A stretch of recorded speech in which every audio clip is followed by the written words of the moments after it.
Enzo Maresca has come out firing in his press conference today, talking about the Raheem Sterling situation, the Ben Chilwell situation, the 40-player squad situation, and I absolutely love it. He has shown a backbone today. Now, something that's been a big concern in recent years at Chelsea during Clearlake's era of taking over has actually been their managerial appointments. They've got them entirely wrong, and on the pitch, that remains to be seen when it comes to Enzo Maresca. But what we're already seeing is a fire, no, I'm not going to stand for it sort of attitude. Now, that's something we didn't see in past managers. Poch had a bit more of it than Potter, but Potter was someone that came into Chelsea and did not acclimatise to the level of the club whatsoever. It was the boys played well when we dropped absolute stinkers. It was absolutely placid, boring, dull.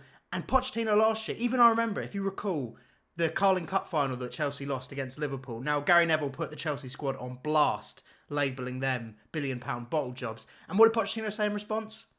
Pochettino said, well, I'm friends with Gary.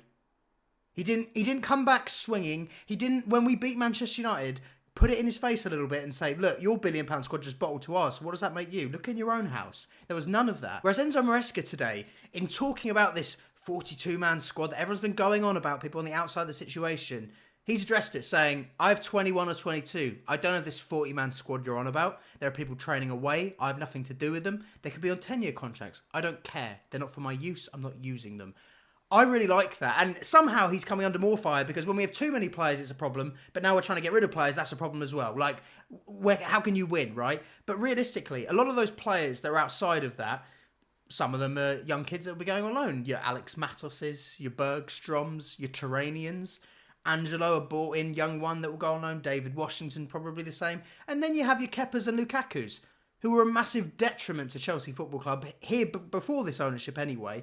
But they'll be sold or loaned. Just get them off the books. That is his request. That's the club's request, and actually that's the fans' request. The ones that are a bit more difficult situations that he's having to deal with is actually addressing people like Raheem Sterling or Ben Chilwell. Now, look, Chile was great for us during our Champions League win. He was superb as a wing-back. But if we're honest, Chelsea fans, and I'd be surprised if anyone would argue it, we haven't had that Ben Chilwell in almost 3 years now. Since that night against Juventus where he got injured, I have not seen that Ben Chilwell. He's been a completely different player and a much lower level player. And in getting rid of him, I don't think anyone can really have a go at that. And when it comes to Raheem Sterling, another player that, look, in my video the other day, talking about ranking Chelsea players, I said if Raheem Sterling left tomorrow, he'd have been a real disappointment. He'd have been terrible. Like, he's been the agent of averageness since being at Chelsea, despite being the highest paid player, despite being a big signing, an experienced signing that should help these young players, that should be the one that they look to. And instead, he's the one that they look to when they're asking for an open goal and he doesn't square it. That's what Raheem Sterling's been. So in getting rid of Ben Chilwell and Raheem Sterling, is there a problem there? No. If he's decided that based on footballing ability, which wouldn't really be a surprise. We had Enzo Maresca in his very first ever press conference saying at Chelsea he'll be watching the entirety of last season during the Euros to prepare for this season and what he wants to do. And if he watched last season, he wouldn't want Chilwell and Sterling. Simple as. The flaw there is maybe, for me, I think, why would you want Robert Sanchez then? Robert Sanchez's pants. It does call into question, keeping him, losing them, is it just a wage thing? Those boys are on big wages in Chilwell and Sterling. And I definitely think it's a factor. Of course, it's an amalgamation of not just Enzo Maresca's decision-making, but also the club's. Like, realistically, if you don't really want this player, why would we keep this player when he's on the high wages? We should get rid of him. And I see no problem with getting rid of those two. Not in the slightest. So, realistically, I liked that, addressing that head on. There was a backbone to him putting out those statements and saying, he's not my kind of winger, I don't want him. And if I'm honest, I don't want a character at the club that calls out the club an hour before kickoff on the first day of the season. Grown man, experienced man that cares about the club and is doing that. Don't want him. And he hasn't justified it in the past at Chelsea to be doing so. You could talk about City 5-6 years ago if you want, different player. It'd be like bringing Hazard back now, 6-7 years ago, brilliant. Yeah, he's not the same player now. Raheem Sterling has been a shell of his City self at Chelsea, and he's been more selfish and a cost than good. But I loved that fighting spirit. Like I said, that was a big concern for me when we made this appointment. Is this another Potter? Is this another yes man there guy? And people are going to pin this, oh, it's still a yes man. He's just getting rid of players that the club wants to get rid of. I don't entirely agree, because there are other high earners in that squad that they're not looking to get rid of at all. Players that are good enough. So he's needled out players he doesn't think he wants. The club are in agreement with that. I don't see any problems. I like that he spoke out on it. It forces their hand, as much as people are saying, oh, it drives down the price. Chelsea need to get rid of some of these players. Everyone's sitting there criticising us, having this big squad, whatever. So what do you want to do? Are we supposed to keep them? There is a remainder of the window. I don't know if anyone's aware of this. It doesn't seem like anyone's aware of this. That we seem to be set with this 40-man squad, right? With these other players who aren't training. Like Broja's gone to Ipswich today with a 30 million obligation to buy if Ipswich are to stay up. That would be a cracking deal. Realistically, that's mental for him. And you've got Humphreys that's gone on loans. There's already 2 there. And there'll be more youngsters that go on those loans. And they'll hopefully get off the books permanently your Lukakus, your Kepas. Chilwell and Sterling might follow suit. Now, as for players more like Chukwuemeka, I'd be more concerned about because I like him. He's talented.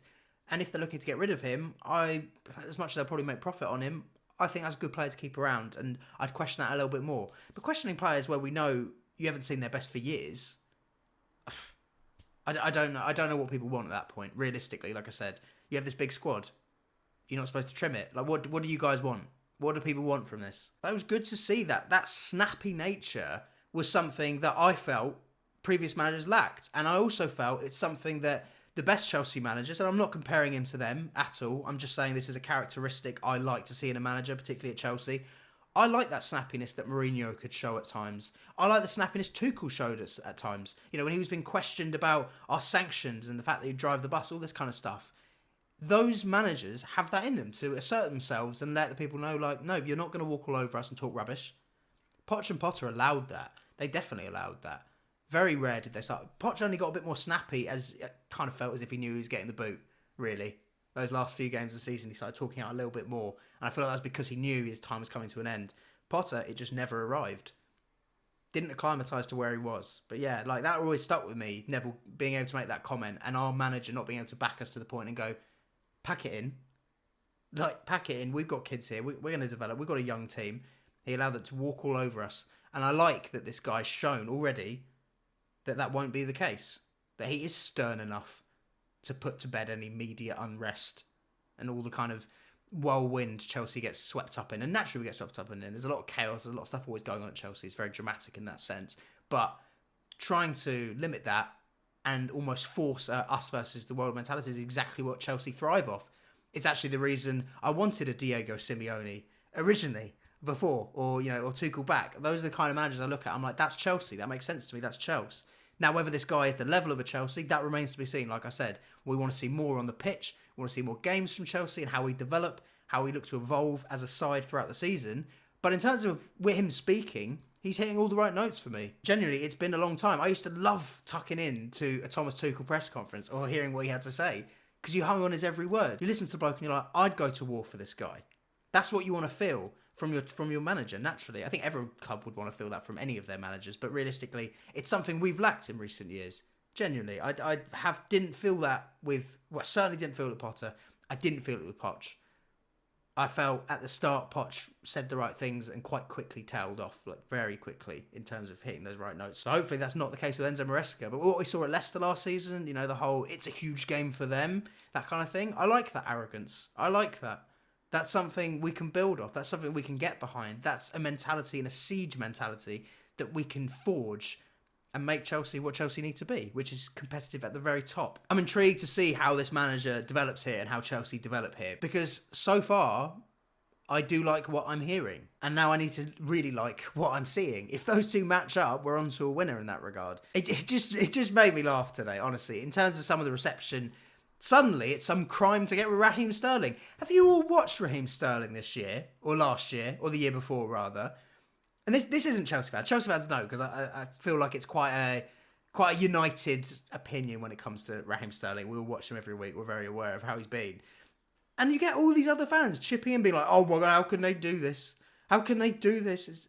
You think, he's been so average the whole time. He's had a few good what more often than not bad games, and a lot of selfish decision making, only epitomised by his actions on Sunday. What incentive or what love would we have for that player? And meanwhile, picking up the highest wage in our squad. Just to drive that home as well. Like, Chile is a different thing. Chile is a different thing altogether. And I see a lot of people, being anti-Chile. I don't think that's fair. I think that Chilwell was a big part of our Champions League squad. A massive part of that. The goal in Porto round the keeper. And he was excellent. He was genuinely excellent. And the start of that 21-22 season, he was scoring goals for fun, all the volleys, everything. And that injury really changed the course for Chile.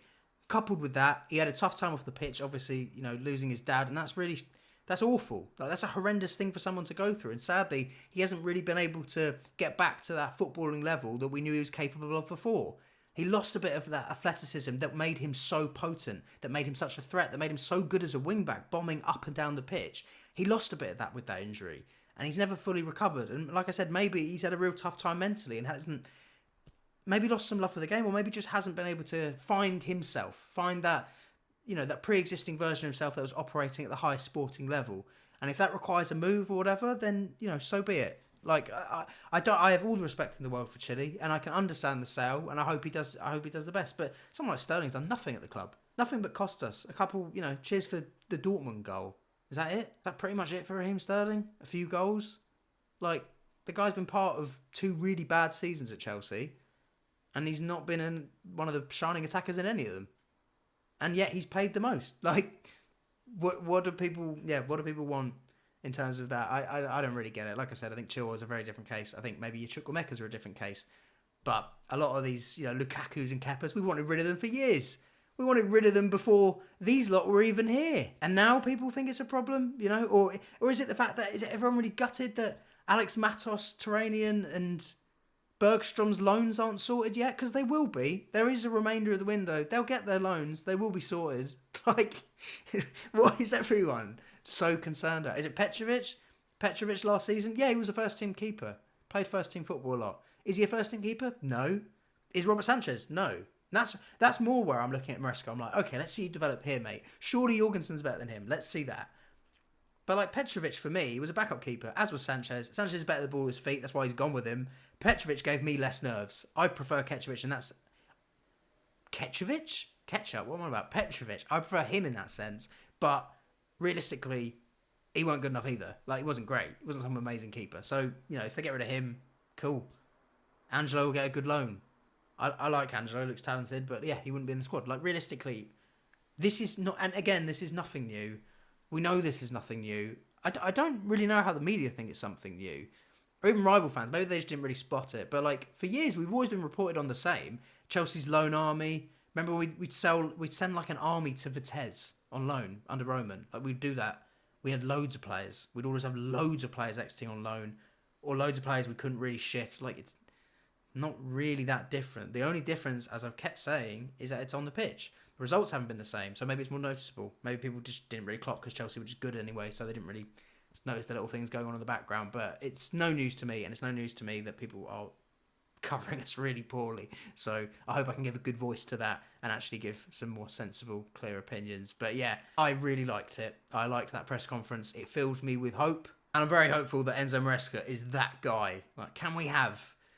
I need another Jose, I need another Tuchel, I need another Carlo, I need another Conte. I need another winning manager that doesn't stand for no shit. That's what I need. That's what Chelsea need. That's what Chelsea are going to get. Come on. Right, let's see how we do. Let's see how we develop. Let's see what he cooks. That's what I liked. It was basically Enzo Maresca's way of saying, shut up, stop the noise, stop the crying about my squad that I'm not even seeing them. Like, I don't know what Lukaku and Kepa are doing. It's basically what he said.